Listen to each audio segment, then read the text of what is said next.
Bueno, Sí. Esteban, eh, indudablemente que la posibilidad de que se teja o se prepare un escenario para un juicio político a la vicepresidenta de la República está, siempre existe en un país como el Ecuador, más aún cuando siguen dándose acontecimientos que dan a entender que esa sucesión provisional para cuando esté en campaña el presidente Noboa, no sé, va a ser un poco accidentada si es que se da. ¿Qué debe pasar para que pueda eh, darse pie a un juicio político a la vicepresidenta? Ok, Jimmy, creo que tenemos que hacer un análisis desde dos puntos, ¿no es cierto? Claro que ¿Qué es sí. lo que tiene que suceder dentro de la investigación del caso Nene o Nené, como se lo quiera llamar, y qué es lo que tiene que suceder políticamente dentro de la Asamblea Nacional? ¿Sí? Recordemos y hagamos un parangón también de lo que pasó con el juicio político de Guillermo Lasso. Las causales específicas para iniciar un juicio político a presidente o vicepresidenta del país están claramente identificadas en la Constitución. ¿Cuáles son estas? Presunción o posible participación en tres tipos de delitos. El primero, delitos de seguridad. La segunda, delitos en contra de la administración pública, concusión, cohecho, tráfico de influencias, etcétera. Y finalmente, delitos de lesa humanidad. Nos estaríamos encuadrando bajo la segunda causal, que son delitos en contra de la administración pública, ¿no es cierto? Muy bien, eso en cuanto a la causalidad. Vamos al tema de lo que está sucediendo en la investigación. En la investigación que lleva la Fiscalía General del Estado del caso Nene, todavía no tenemos ninguna develación, no se conoce de audios, no se conoce de chats, no se conoce de aperturas de teléfonos celulares, tampoco se conoce de otras personas implicadas o posiblemente implicadas en este caso. Está bien, el señor Barreiro está privado de libertad con fines investigativos. Ahora, de esa investigación, en el caso de existir algún hilo o nexo hacia la figura de Verónica Abad personalmente y además un hilo o nexo hacia la figura vicepresidencial utilizando a la institución político-jurídica Vicepresidencia de la República para recibir dineros, realizar favores o beneficiar o beneficiar a terceros por la ejecución de la administración pública en el nombre de la señora o la vicepresidencia, podría empezar la causalidad del delito de la administración pública. ¿Qué es lo que pasó con Guillermo Lasso en el caso El Gran Padrino o León de Troya? No hay sentencia condenatoria ejecutoriada, ¿no es cierto? Pero se inició igual un proceso de juicio político por una presunción, en este caso el tema de los contratos de Amazonas Tanker. Acá puede suceder casi lo mismo si es que encontramos esa hilación hacia la figura de ellas, porque recordemos que inclusive la Constitución establece que no es necesaria la prejudicialidad, es decir, no sentencia condenatoria ejecutoriada en el ámbito penal para el inicio de juicio político. Causal. Ahora, ejecución.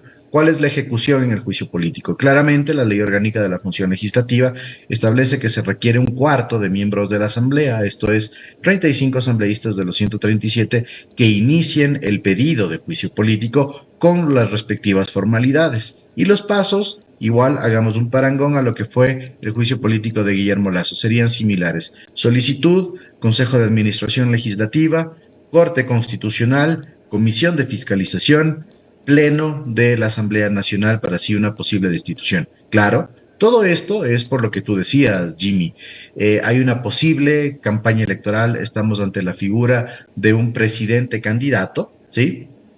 Que de seguro en la secuencia de actos electorales buscará no perder niveles de aceptación. Recordemos que viene consulta popular, posible lanzamiento de ADN como movimiento político y después ya la inscripción de las elecciones 2025. Pero para todo esto aplicamos el artículo 93 del Código de la Democracia que establece claramente, Jimmy y Omar, que una persona que va para una reelección debe pedir una licencia sin remuneración y además encargar y realizar la subrogación legal correspondiente. En este caso, la vicepresidencia. No es que él tiene una libertad de decir hago o no hago campaña estos días y estos días sí y estos días no.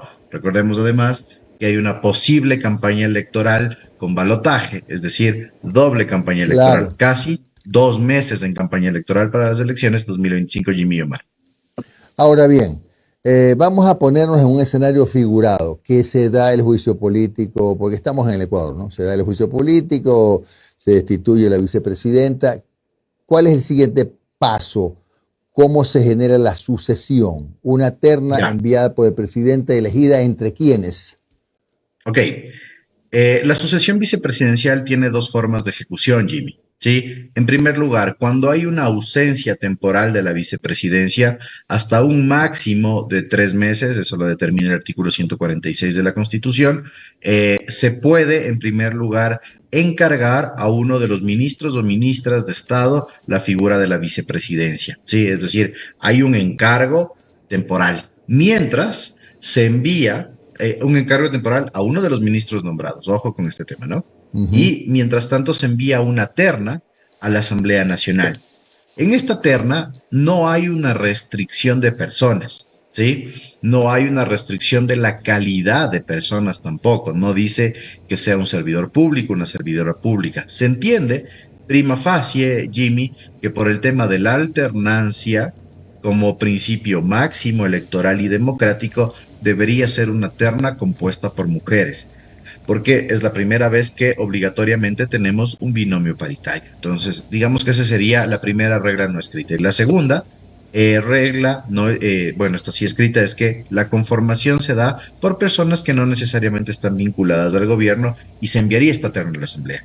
La Asamblea Nacional tiene que votar con mayoría absoluta respecto de quién quieren que sea la nueva vicepresidenta en un máximo de 30 días. Si es que no hay un pronunciamiento, Jimmy, en este máximo de 30 días, entraría la primera persona de la terna. Recordemos que esto en el Ecuador ya sucedió. Gobierno de Lenín Moreno.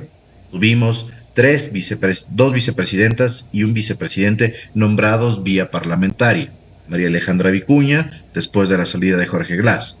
Otto Sonnenholzner, después de la salida de María Alejandra Vicuña, y finalmente María Alejandra Muñoz después de la salida de Sonnenholzner. Entonces, este mecanismo ya se lo ha activado, pero eso es la sucesión.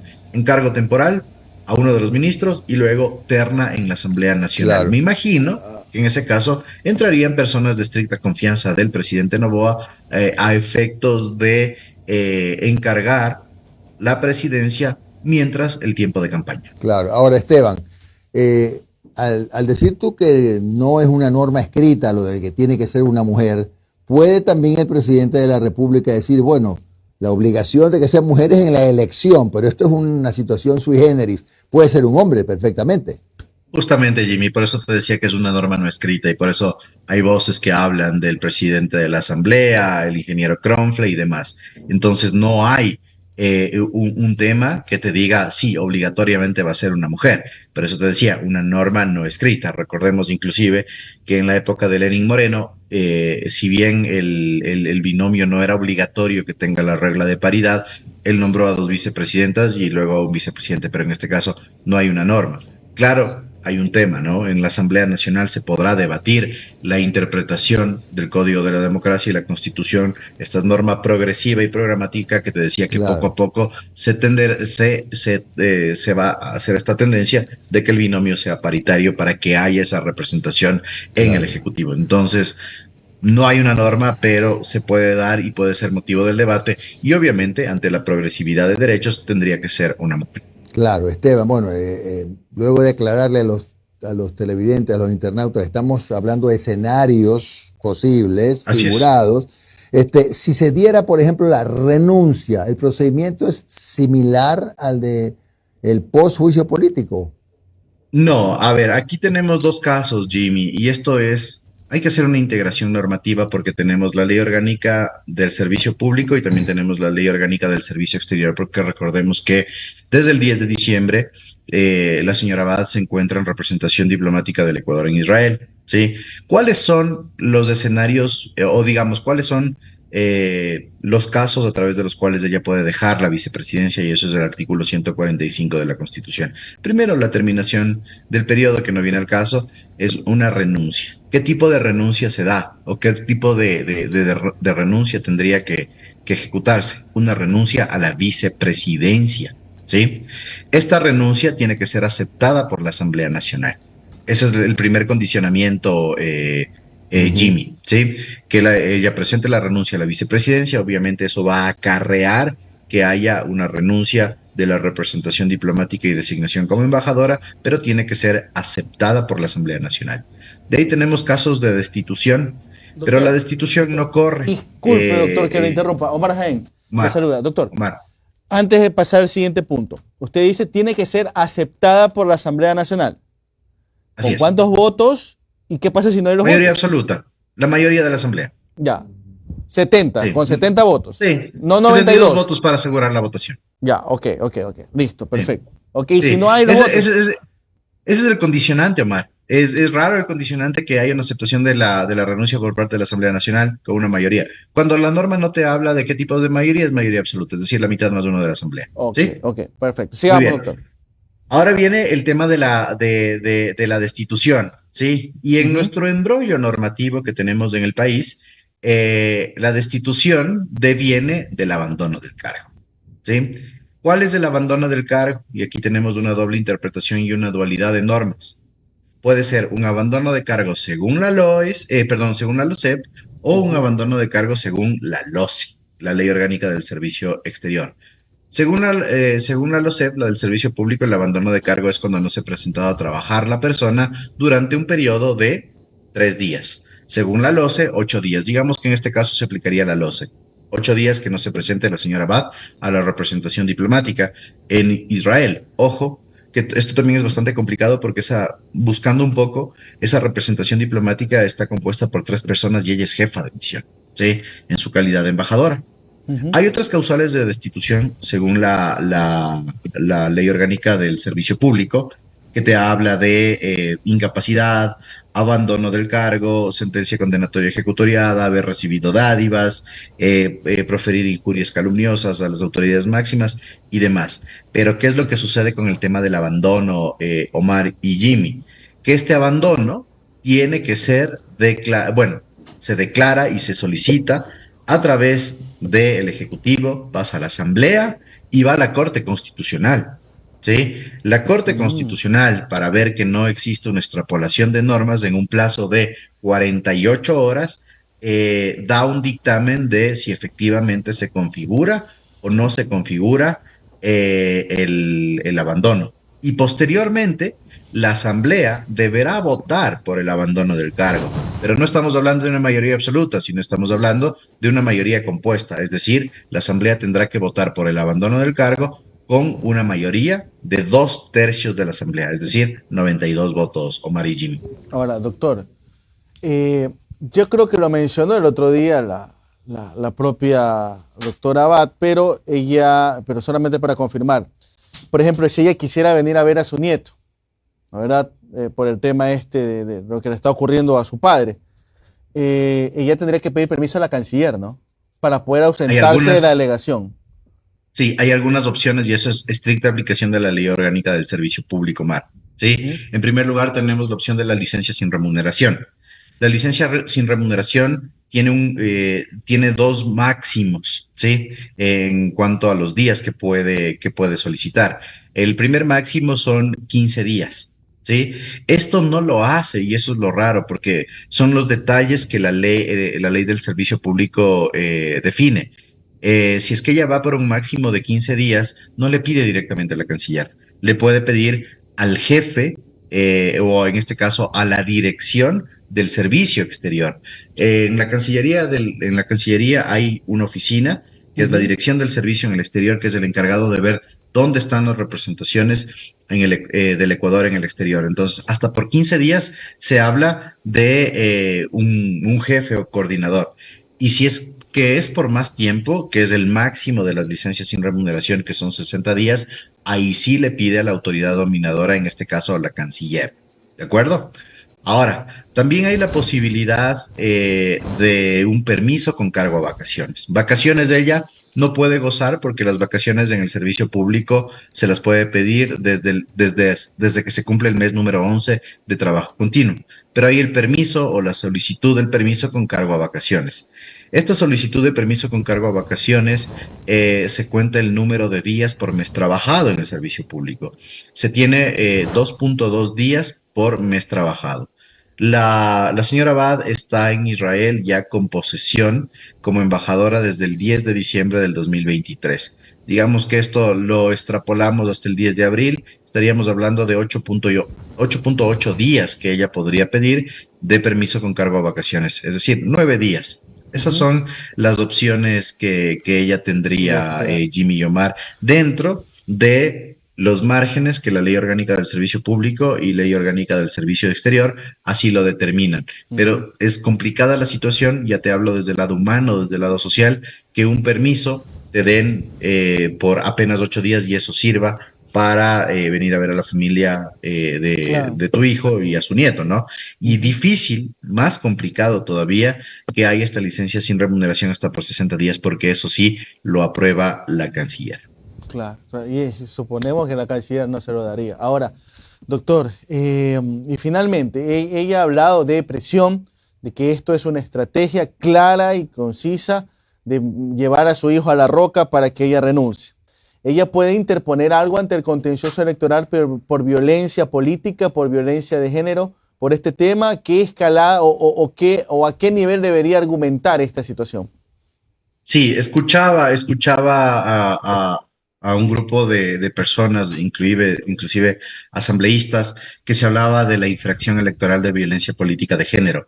Bastante complicado, porque la violencia política de género, y según 2 sentencias del propio Tribunal Contencioso Electoral, es esta violencia proferida a la mujer por el hecho de ser mujer, ¿sí?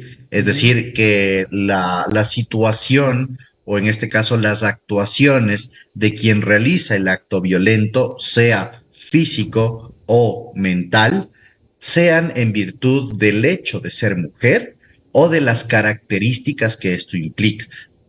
Te pongo un caso. Los insultos que recibió la ex candidata a alcalde de Quito, Jessica Jaramillo, por parte de un señor, sí, que inclusive estaba como candidato por otra organización política, fue a sus cualidades físicas y lo hizo a través de un insulto. ¿Sí? Entonces, bastante complicado que se configure. Ella puede accionar el tribunal, en este caso la denuncia ante el Tribunal Contencioso Electoral por esta infracción, pero nuevamente es a la calidad de ser mujer y a las cualidades específicas y características de ser mujer. ¿Qué tipo de infracción? Yo no veo que haya una infracción de índole de violencia política de género por el hecho de ser mujer. Aquí estamos ante un fuego cruzado de carácter político por una discordancia entre presidente Noboa y vicepresidenta Abad, que no es nuevo, además, ojo, ¿no? Esto viene desde la primera vuelta electoral cuando fueron candidatos. Ahí te cuestionas otro tipo de variables políticas del cómo se llegó a configurar este binomio. Aquí aplicaría más lo del acoso laboral, ¿no? De la nueva ley que, por cierto, fue vetado ya por el propio Noboa. Fue vetada. Pero bueno. Pero Omar, perdóname que me meta en la conversación. El acoso laboral es mientras estás en funciones.